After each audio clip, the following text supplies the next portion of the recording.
Hello दोस्तों, कैसे हैं आप सब। राम जी की पाठशाला में आपका बहुत बहुत स्वागत है। उम्मीद करता हूं आप सब अच्छे होंगे और आपकी तैयारी बहुत ही बेहतर ढंग से चल रही होगी। आप सबको ये बात पता है कि आजकल UPSSC वीडियो का जो मुद्दा है वो बहुत ज़्यादा चर्चा में है और आप में से बहुत सारे लोग इस चीज़ को पूछ रहे हैं कि सर वीडियो के बारे में भी आप कुछ जानकारी दीजिए। तो कुछ पॉइंट्स हैं जिन पे आज हम लोग डिस्कशन करने वाले हैं। देखो, आपको पता है UPSSC वीडियो की जो परीक्षा हुई थी वो 2018 में हुई थी, दिसंबर माह में, और लगभग 1953 पदों पर यह भर्ती हुई थी। तो इस संदर्भ में कुछ आपके मन में शंकाएं हैं, उन शंकाओं का निवारण मैं करता हूं। देखो, जैसे अभी ये हाई कोर्ट वाला मैटर था, दूसरा री एग्जाम के बारे में आपके माइंड में कुछ है, एग्जाम कब तक हो सकता है, कौन कौन इसमें शामिल होंगे एग्जाम में, और पैट अनिवार्य है या नहीं, तो इन सब चीजों पर चर्चा करते हैं। बट उससे पहले यदि आप चैनल पर नए आए हैं तो आपको यह बात बिल्कुल पता होगी कि आपका एग्जाम तो दोबारा होना ही है। और वीडियो के एग्जाम में दो चीजें सबसे ज्यादा प्रमुख हैं, आपका जीएस और आपका हिंदी, जो राम जी की पाठशाला की तरफ से आपको निःशुल्क पढ़ाया जाएगा। तो अगर आप पहली बार चैनल पर आए हैं तो सब्सक्राइब जरूर कर लें, ठीक है, और बेल नोटिफिकेशन को ऑन कर लें। डिस्क्रिप्शन में टेलीग्राम का लिंक दे दूंगा, वहां पे जाके आप ज्वाइन कर लीजिए, क्योंकि इन दोनों सब्जेक्ट की आपको संपूर्ण तैयारी राम जी की पाठशाला पर निःशुल्क एवं बहुत बेहतर ढंग से विद एमसीक्यूज आखिरी तक आपका साथ दिया जाएगा, उस तरह से मिल जाएगी। तो आपको पता है 2018 में परीक्षा हुई, बहुत सारे लोग जब ये परीक्षा में बैठे तो रीजनिंग की वजह से दिमाग चकरा गया लोगों का कि भाई रीजनिंग बड़ी लेवल की पूछ ली गई है। उसके कुछ ही दिन बाद इस परीक्षा में स्कैम होने की बात सामने आने लगी, धांधली होने की बात सामने आने लगी कि भाई OMR शीट ऐसा वैसा फलाना ढिमाका। फिर भी ये भर्ती प्रक्रिया पूरी चलती रही और कट ऑफ बहुत ज़्यादा हाई लगी, जिससे अधिकतर बच्चा इसमें से बाहर हो गया। जो जेन्युइन बच्चा था वो अधिकतर बाहर हो गया। अब उसके बाद ये सब चीज़ें चलती रही तो आयोग को भी ये सब चीज़ें समझ में आई और आयोग ने इस भर्ती को निरस्त कर दिया।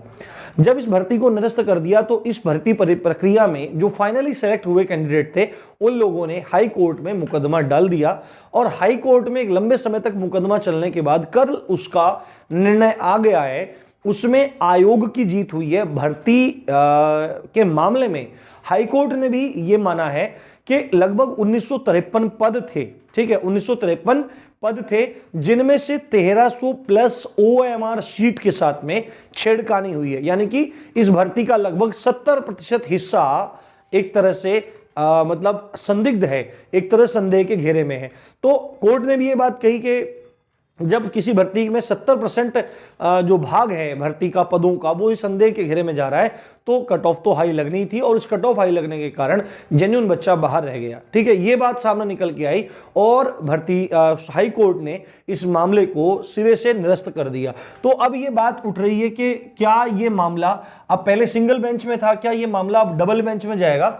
तो डबल बेंच में हो सकता है ये जो कैंडिडेट्स हैं ये इसको डबल बेंच में लेके जा सकते हैं, पर ये बात सुनने में आ रही है, ये बात निकल के आ रही है कि जिन जज साहब ने ये फैसला दिया है वो बहुत अच्छा फैसला सुनाते हैं और डबल बेंच में जाने पर भी कोई विशेष अंतर इसमें देखने को नहीं मिलेगा। तो ये बात तो रही हाई कोर्ट की अपडेट की। दूसरी बात है, अब इसका क्या री एग्जाम होगा या इस परीक्षा को पूरी तरह से निरस्त मानते हुए नए सिरे से फॉर्म भरवाए जाएंगे। तो आपको मैं एक बात बता देता हूं, ज्यादातर केसेस में देखने को मिला है कि ऐसे मामलों में री एग्जाम ही होता है, आपकी दोबारा या पुनः परीक्षा होगी, नए फॉर्म नहीं भरवाए जाएंगे, इसका पूरा अनुमान है, ठीक है। नए फॉर्म नहीं भरवाए जाएंगे, आपके पुराने जो फॉर्म्स पड़े हुए हैं उन्हीं पे री एग्जाम होगा। एग्जाम कब तक हो सकता है ये बात है, आपने देखा होगा कि UPSSC ने एक कैलेंडर जारी किया था। उस कैलेंडर में वीडियो के एग्जाम को जो संभावित तिथि मानी थी वो मार्च में मानी थी और ये कहा था कि ये कोर्ट के निर्णय के आधार पर ही इसमें सब कुछ होगा। तो अभी तक हम कह सकते हैं कि यदि इसका एग्जाम संभव है तो वह मार्च के महीने में, मार्च 2022 में संभव है। अभी इसके एग्जाम की कोई भी चांसेस नहीं है, ठीक है। अब इसमें कौन कौन छात्र शामिल होंगे। अब देखो, नया बच्चा तो इसमें कोई भी ऐड होना नहीं है, नया बच्चा तो इसमें कोई भी ऐड होना नहीं है। तो इसमें छात्र शामिल होने का क्या मतलब है। छात्रों के शामिल होने का मतलब इसमें यह है कि इस परीक्षा में दो तरह का बच्चा हुआ, जिसने फॉर्म भरा, एक तो वो बच्चा हुआ सारा, जिसने अप्लाई किया वो सारा बच्चा हुआ। दूसरी बात है वो बच्चा हुआ जो केवल उपस्थित रहा, यानी कि एग्जाम में दोनों कंडीशन रख सकता है वो, ठीक है। या तो सबका एग्जाम लेगा जिन्होंने अप्लाई किया है, री एग्जाम में सब बैठेंगे जिन्होंने अप्लाई किया था, या केवल वही बच्चे बैठेंगे जिन्होंने परीक्षा में अपनी उपस्थिति दर्ज करवाई थी। संभवतः ऐसे केसेस में जब री एग्जाम होता है तो जिन लोगों ने अप्लाई किया था वो लोग क्या करेंगे, उन सबको बिठाएंगे।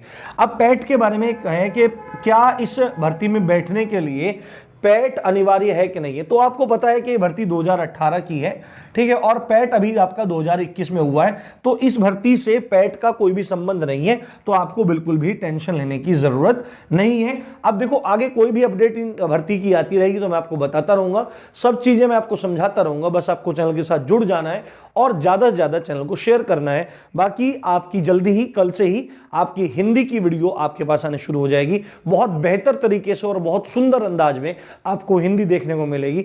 इसी अच्छी बात के साथ आप देख रहे थे राम जी की पाठशाला, मैं हूं राम भारद्वाज। जय हिंद, जय भारत।